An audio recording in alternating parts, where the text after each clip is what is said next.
राज्याचे माजी मुख्यमंत्री तथा भोकर विधानसभा मतदारसंघाचे माजी आमदार अशोक चव्हाण यांनी भारतीय राष्ट्रीय काँग्रेस पक्षाचे प्राथमिक सदस्य म्हणून काँग्रेस पक्षाच्या प्रदेश अध्यक्षाला आणि विधिमंडळाचे सदस्य म्हणून विधानसभा अध्यक्षाला आपला राजीनामा देत येथून आपण काँग्रेस पक्षाची साथ सोडली असल्याचं मीडियाच्या माध्यमातून भूमिका स्पष्ट करत दिनांक 13 फेब्रुवारी रोजी भारतीय जनता पार्टीमध्ये प्रवेश केला।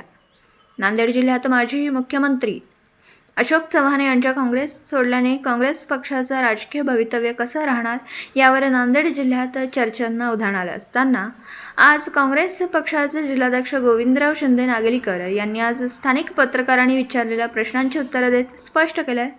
काँग्रेस पक्षाने छत्रपती संभाजीनगर येथून शेख युसुफ भाई यांना निरीक्षक म्हणून जिल्ह्यातील काँग्रेस कार्यकर्त्यांशी चर्चा आणि पुढची बैठक आयोजित करण्यात आल्याची माहिती यावेळी नागेलीकर यांनी दिली। तालुका मुदखेड, जिल्हा नांदेडहून प्रतिनिधी अतिक अहमद। आजची बैठक म्हणजे नांदेड शहर व जिल्हा काँग्रेस कमिटीची बैठक होती। प्रदेश काँग्रेस कमिटीच्या सूचना होत्या।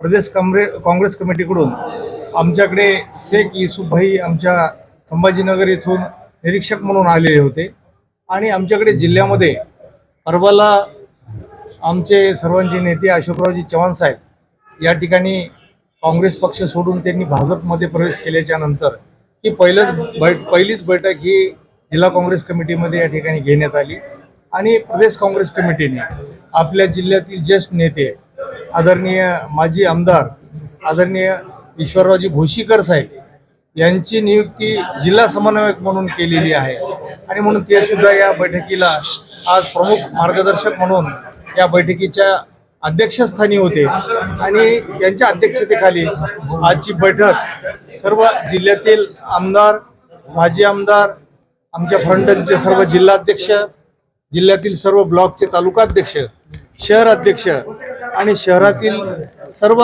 नगरसेवक माजी नगरसेवक आणि ग्रामीण भागातून आलेले काँग्रेसचे सर्व पदाधिकारी आणि महिला भगिनी यांच्या उपस्थितीमध्ये आपण आता बघितलं 400-500 लोकांच्या उपस्थितीमध्ये या ठिकाणी अतिशय सुंदर बैठक काँग्रेस पक्षाच्या वतीने झाली आणि ज्या काही अडचणी साहेबांना आल्या पक्ष सोडण्याच्या संदर्भामध्ये आल्या त्या बाबतीमध्ये सुद्धा बऱ्याचशा कार्यकर्त्यांनी या ठिकाणी त्यांच्या भाषणाच्या माध्यमातून या ठिकाणी सर्व कार्यकर्त्यांना समजून सांगण्याचं काम केलं आणि जे काही BJPच्या वतीने जे काही त्रास झाला साहेबांना त्रास देण्यात आला बाकी मंडळीवर ईडीच्या माध्यमातून त्रास होत आहे त्यामुळे त्याचा बदला काँग्रेस पक्ष घेतल्याशिवाय राहणार नाही म्हणून ह्या जिल्ह्यामध्ये काँग्रेस पक्षाचाच लोकसभेचा उमेदवार येईल आणि विधानसभेला सुद्धा जे काही उमेदवार असतील ते आमच्या मित्र पक्षाचेच येतील अशा प्रकारचं आज वातावरण नांदेड जिल्ह्यामध्ये तयार झालेलं आहे म्हणून या ठिकाणी एक प्राथमिक बैठक झाली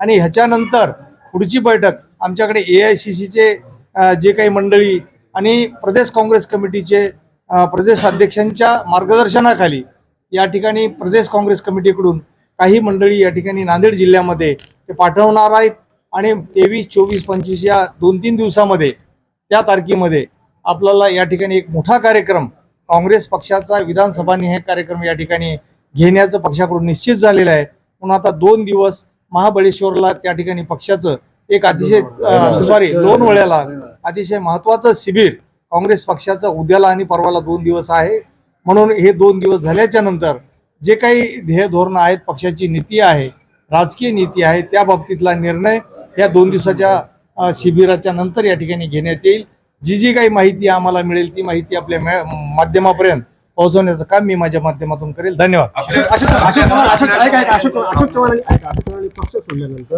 नांदेडमध्ये काँग्रेसची परिस्थिती काय तुमच्यासोबत किती लोक चव्हाण साहेबांसोबत किती नाही त्याच्या बाबतीमध्ये आपल्याला 4 दिवस लागतील।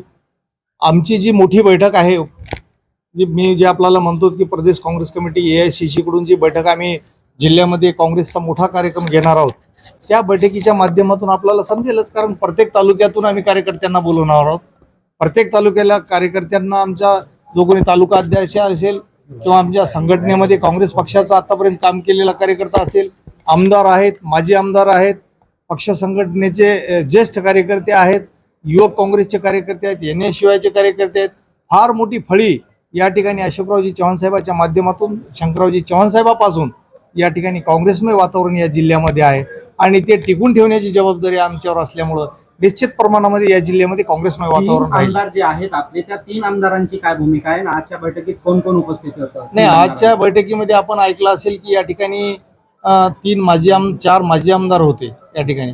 घाटे साहेबांनी अविनाश घाटे साहेब पण होते या बैठकीला. ते पण या ठिकाणी भाषणाच्या विद्यमान आमदारांची काय? विद्यमान आमदार मोहनांना हंबर्डे आपल्याला आताच भाषणामधून बोलले. मी या ठिकाणी जवळगावकर साहेबांना सुद्धा फोनवर माझं त्यांचं बोलणं झालं. पण नानाभाऊ पटोले प्रदेश अध्यक्ष यांच्या माध्यमातून मुंबईमध्ये काही आमदारांना बोलवलं आणि त्याच्यामुळं काही आमदार गेले. फक्त मोहन अण्णा हंबर्डे यांनाही बोलवलं होतं, पण त्यांच्या मुलाचं परवालाच लग्न आहे, त्यामुळे अण्णा नांदेडला थांबले होते. आणि सर्व आमदारांचा पाठिंबा आहे, काँग्रेस सोबत राहणार आहेत, कुठली शंका नाही. हे पक्ष कार्यालय जे आहे ते कोणाच्या नावावर आहे आणि हे पक्ष कार्यालय पुढे कोणाच्या ताब्यात राहणार? नाही, पक्ष कार्यालय हे काँग्रेसच्याच ताब्यात राहणार आहे, याच्यात काही अडचण नाही. आता तसं काँग्रेस अध्यक्ष म्हणून माझ्यावर या पक्ष कार्यालयाच्या बाबतीत 2 केसेस चालू आहेत, पण ते आमचा न्यायालयीन लढा आहे. पण पक्ष कार्यालय हे आमच्याकडे काँग्रेसचंच राहणार आहे. मग त्या प्रवक्त्याला इथं प्रेस कॉन्फरन्स का घेऊ दिलं नाही? अजिबात अडचण नाही, अजिबात अडचण नाही. बाहेर घ्यावं लागलं. आता का? आमच्याकडे एकच आहे, सचिव आहेत, निरीक्षक इथंच आहे. फादर बॉडी महाराष्ट्र जिल्हा अध्यक्ष समितीचे फादर बॉडीचे प्रवक्ते बालाजी गाडे हे पत्रकार परिषद घेण्यासाठी इथं आले होते, पण त्याला हकालून लावून दिला अजिबातचा आरोप आहे. चुकीचं आहे, अजिबात त्यांना बाहेर पत्रकार परिषद घ्यावी अजिबात नाही. मी त्यांना सांगितले की बाबा मला तुम्ही आहात का, तुम्ही असाल तरी या. तर मी म्हणलं मी नाही, मी हॉस्पिटलला आहे, मी येऊ शकत नाही, मी बाहेर आहे. मी आल्यानं घेता येईल, 2 दिवसानं घ्या, नसाल तर तुम्ही रेस्ट हाऊसला घ्या. ओके.